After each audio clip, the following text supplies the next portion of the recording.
Hello guys सुलुलुलु तो हम अभी पहुंचने वाले हैं द्वारका। तो मित्रों 9મા દિવસ आपने દ્વારકાનું બોર્ડ દેખાઈ રહ્યું છે ને આજે 10મો દિવસ છે। જય દ્વારકાધીશ જય મા મોગલ। આજે 10મો દિવસ છે અને દ્વારકાનું બોર્ડ આપણે દેખાઈ ગયું છે। અહીંયાથી દ્વારકા આઈ થિંક 280 કિલોમીટર છે પણ હવે અમને દ્વારકા દૂર નથી લાગતું। હવે બસ સાહસ ને ફરક એટલો છે ને દ્વારકાધીશને મળવાનો કે થાક પણ નથી લાગતી, કંઈ જ નથી લાગતું। બસ મળવું તો દ્વારકાધીશને મળવું જ છે, બસ બીજું કંઈ જ નથી। આજનો બ્લોગ ચાલુ કરી છે આપણે લીંબડીથી 15 કિલોમીટર આગળ સાયલા આવે છે 15 કિલોમીટર પછી અને 30 કિલોમીટર પછી આવે છે ચોટીલા અને એના પછીના 30-35 કિલોમીટર આવે રાજકોટ અને એના પછીના 120 કિલોમીટર પછી આવે છે જામનગર અને એ ત્યાર પછી ખાલી માત્ર 90 કિલોમીટરમાં આવે છે દ્વારકા। ઠાકર ઘરે ઠીક બોગો જય દ્વારકાધીશ। તો મિત્રો આપણે રાજકોટવાળા હાઈવે પર જઈએ ને તમને ઘણા બધા અહીંયા ખેતર દેખાશે અને તમે જોઈ શકો છો આ બધા વરિયાળીના ખેતર છે। આ બધા વરિયાળીના ખેતર, આ સાઈડ પર વરિયાળી છે અને પેલી સાઈડ પર વરિયાળી જ છે। અને ભાઈ અહીંયા છે ને હાલમાં વરિયાળીની પિલવણી ચાલે છે એટલે કટિંગ ચાલે છે, એટલી જબરી સ્મેલ આવે છે ને ભાઈ કે ન પૂછો વાત। અહીંયા સામે જોઈ શકો છો એટલું મોટું ખેતર છે ને એરુઆ ભાઈ મશીન બી બહુ જબરા વાપરે હા એ લોકો। અને ભાઈ થોડોક ગરમી ઓર્ડર છે એટલે એમ ઓઢવું પડે, બાકી આપણે કોઈ શોખ નથી। બાકી ચલો મિત્રો તમે જોઈ શકો છો એકદમ હાઈવેના બાજુમાં છે આ બધા વરિયાળીના ખેતર છે એકદમ હાઈવેના બાજુમાં, એટલા બધા છે ને ભાઈ ન પૂછો વાત। આ સાયલા ભગતનું ગામ એમ કહેવાય છે ને, સાયલામાં સૌથી વધારે વરિયાળીની ખેતી થાય છે એમ કહેવાય છે, એવું અમને જોવા મળ્યું છે અહીંયા। મેં પણ હિન્દી સમજો નહીં ગયો અમારા હાથે ફરીને અમને ભૈયા બને લાગ્યા। ભૈયા બોલો જરૂર નથી, અરે ભાઈ આપણો ભાઈ તું મેરા भैया है, मैंने भैया बना दिया एम कि नहीं भैया बना दिया भाई वो वाला भैया नहीं, यूपी वाला नहीं, वो वाला मैं नहीं बन सकता। वो हमारा गुजरात में क्यों चलता है पता है आपको? गली लियो બે વાર અરે બે વાર અહીંયા શું છે આજો ગેલી લિયો બે વાર એટલે ગાલી લ્યો બે વાર ગાલી લ્યો। જામનગરવાળા હાઈવે પર તમે જોઈ શકો છો અને રાજકોટવાળા હાઈવે પર આ હું કે પવન ચક્કીની 5 જાય છે, 5 એક આગળ ગઈ છે આ બીજી ગઈ છે એટલે ટોટલી આપણે 3 5 ગઈ છે અહીંયાથી, એક પવન ચક્કી ગઈ છે અહીંયાથી અને આવી તો લાખો અહીંયાથી પસાર થાય છે। આખો દિવસમાં નહીં પણ હજુ કાઠિયાવાડમાં એટલી બધી પવન ચક્કી લાગે છે એનર્જી, કારણ કે વિન્ડ પાવર સુઝનોલ કંપની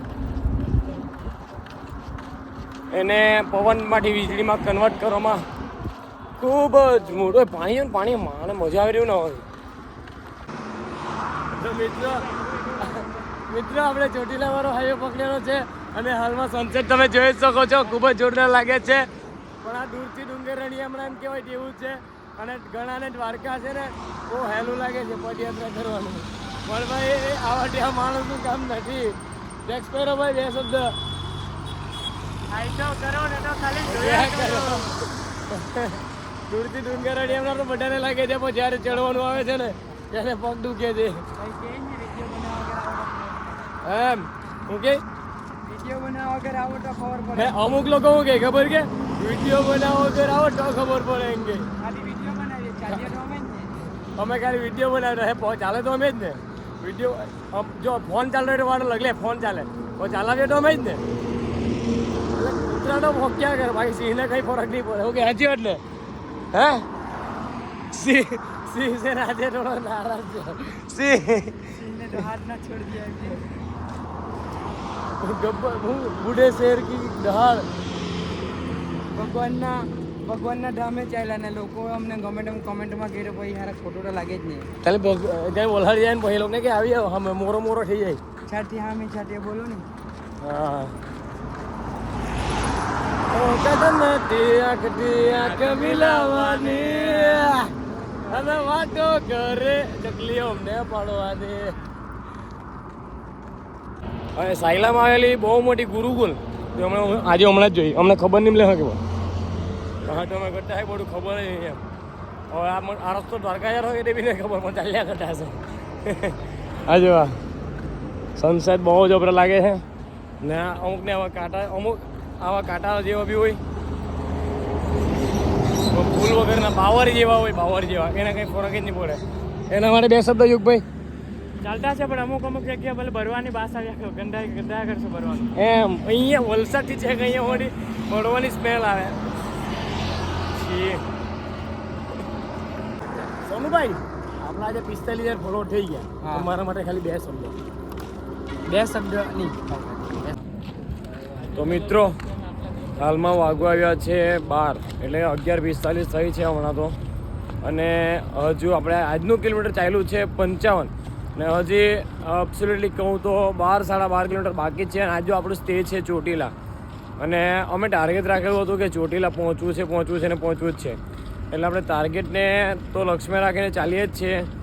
તો જ ભાઈ તો જ કંઈ પણ ફિલ્ડમાં હોય, ચાલવામાં, આગળ વધવામાં, કોઈ લક્ષ્ય ધારીએ ને તો જ આગળ વધે. સોનભાઈ સાચી વાત કે ખોટી વાત? તો કોઈ પણ લક્ષ્ય રાખીને ચાલવું. અમારે એવું નથી કે અમે 14 તારીખે પહોંચવું જ છે, પણ અમે મનથી સ્વીકારેલું છે કે 14 તારીખે 14 તારીખે રાત્રે, એટલે કે 15 તારીખે સવારે પહોંચી જઈશું, એવું મનથી સ્વીકારીએ છીએ. ભલે લેટ થાય અમારે વાંધો નથી, પણ અમારી મનસ્થિતિ છે. જ્યાં સુધી મનસ્થિતિ એક ના હોય ને ત્યાં સુધી તો નહીં જ પહોંચાય એમ તો. પણ જો અમે સાહસ કરીશું, સંઘર્ષ કરીશું અને જો નિયમિત ચાલતા રહીશું ને તો ભાઈ આરામથી પહોંચી જઈશું. સાચી વાત ને? આપણું ગોલ પર આપણે એકદમ નિરંતર પ્રયાસ કરવાનો રહી. મતલબ કે કોઈ બી કામ ને એ જ કામ ખુશી જો કરે ને તે જ કામમાં મજા છે કરવામાં.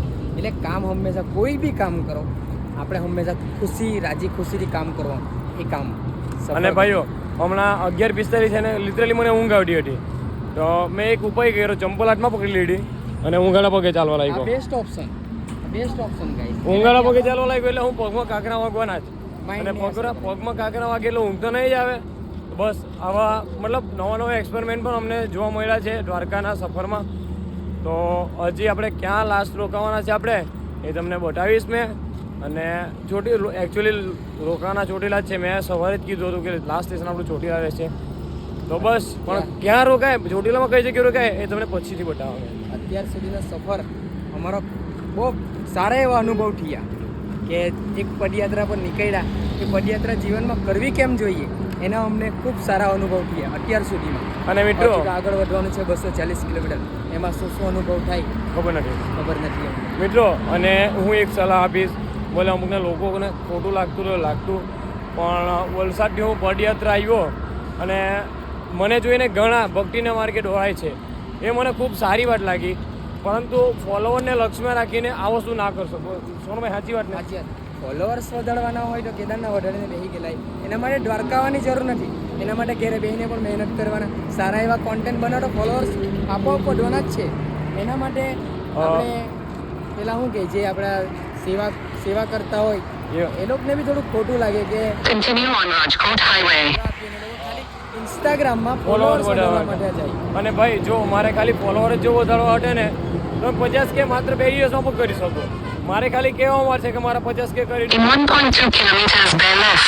આરામથી 50K કરી દે. અને મને જે અહીંયા ગંભીરામાં વસીમભાઈ મળેલા, વસીમભાઈએ મને એમ પણ કીધું કે રીલ્સ ઘણી બધી બનાવી લે. પણ મેં વસીમભાઈને કીધું હાલમાં હું દ્વારકા પદયાત્રા કરતો છું, આપણે પછી મળીશું ને પછી રીલ્સ બનાવીશું. તો વસીમભાઈએ કીધું તારો વાત સાચી છે, કારણ કે હાલમાં તું પદયાત્રા કરતો છે. અને તે સોનુભાઈએ એક રીલ્સ બનાવી હતી જેમાં એ પણ કોન્ટેન્ટ અને વસીમભાઈ સાથે ઘણી વાતચીત કરીને પછી બનાવી હતી. એમને તો મેં કન્ટેન્ટ બનાવું નહીં. કોઈ પણ અજાણ્યો વ્યક્તિ હોય જેને મેં સરખી રીતે ઓળખતો બી નથી, વસીમભાઈને હું તો નથી ઓળખતો, એ હાર્દિક બ્લોગ્સમાં એનું નામ સાંભળતો હતો, પણ એ આવ્યા એટલે મને એમનો ડાયલોગ જે ચાલતો હતો કે લગાવો ગાડી બાજુમાં, મને થોડુંક કોમેડી યાદ આવી ગયું કે ચાલો ને મેં વસીમભાઈ જોડે વાત કરું, પહેલાં મુલાકાત કરી અને પછી વાત કરી કે વસીમભાઈ તમારી જોડે આ ડાયલોગનો વિડીયો બનાવું તો ચાલશે? તો વસીમભાઈએ કીધું કે હા કંઈ વાંધો નહીં, બનાવો. એ પછી મેં એટલી વાત કરીને પછી પરમિશન લઈને પછી વિડીયો. અને લોકો વસીમભાઈનો ખૂબ વિરોધ કરે છે, પણ મેં જરાય વિરોધ નથી કરતો, કારણ કે હંમેશા મેં મળું તો મને જય શ્રી રામ, જય દ્વારકાધીશ બોલે જ છે. અને વિરોધ કરવાના જ કોઈ બી ફિલ્ડમાં હોય, વિરોધ કરવાના મળે. દુનિયામાં 2 ટાઈપના લોકો મળવાના. એક સારું કહેવાવાળા ને બીજું ખરાબ કહેવાવાળા. એ લોકોને વાત માનીને જે આપણાને શું થાય કે ખરાબ કોઈ વ્યક્તિ આપણને કહે ને તે આપણું માઇન્ડ જલ્દી એક્સેપ્ટ કરી લે. આપણે હંમેશા યાદ રાખવાનું કે આપણે સારી વાતને આપણે ઇગ્નોર મારી દે, સારી વાત હંમેશા યાદ રાખવાની, ખરાબ કહે ને એને ઇગ્નોર મારે. ને એક વાત કહું કે લોકો નેગેટિવ વધારે ફોકસ રાખે, પોઝિટિવ વાતને ભૂલી જાય છે. એટલે એટલે જો તમે 99 કામ સારા કરશો પણ 1% કામ બી તમે ખોટું કરશો ને તો બીજા પછાના 99 કામ લોકો ભૂલી જશે એમ. આ બધું ધ્યાનમાં રાખીને ચાલવાનું ભાઈ. અને મેં આગળ કીધું એમ કે ફોલોવરને લક્ષ્યમાં રાખીને પદયાત્રા ના કરશો, કારણ કે અમારા પર જે વીતી રહી છે એટલે કહેવાય છે કે ભગવાન પરીક્ષા ગણી લે છે. એટલે કહું છું કે ભગવાન પરીક્ષા તો ગણી લે છે અને હાલમાં અમે પરીક્ષા આપી રહ્યા છીએ અને ઘણી ખરી પરીક્ષામાં પેપર પણ પાસ કરી દીધા છે. અને લોકો મને એમ કે લિટરલી મેસેજ આવે છે કે મારામાં કે હાર્દિકભાઈ તમારી જોડે પદયાત્રામાં થતા ચમત્કાર બતાવો. ભાઈ એ વસ્તુ તો ચમત્કાર બતાવો હજુ લિટરલી જો ગુઝબમ ફીલ કરવાનું આ ગુઝબમ આવી ગયા ભાઈ. એવો અનુભવ થાય છે ને કે ના કહેવાય ભાઈ. મેં તો નહીં કેવું યાત્રા કરે, યાત્રાનો મતલબ હું કે યાત્રા કરીએ તો યાત્રા હંમેશા આપણને અનુભવ કરાવે. ને યાત્રા જરૂરી કેમ છે એ અનુભવ કરાવે. ને આ 10મો દિવસનો વ્લોગ છે. 15મા દિવસમાં ઘરે જઈને સ્પેશિયલી વ્લોગ બનાવવા. એમાં શું થયું તો ના કહો, પણ અમે 15 દિવસમાં શું પરીક્ષા આપી એ જરૂર કહીશ, પણ એમાં શું થયું એ ના કહું. મેં કોઈને ના કહું ભાઈ. કહેવાની વસ્તુની ના અમારી આસ્થા આટલા હા. ને ફોલોવરની વાત આવે ને ભાઈ, 2 રીલમાં મેં 50,000 મેં આરામથી કરી નાખ્યો. એટલી મારામાં ક્ષમતા છે. પણ ભાઈ એમને હમણાં મેં પદયાત્રામાં મને ફોલોવર નથી જોતા, બરાબર ને?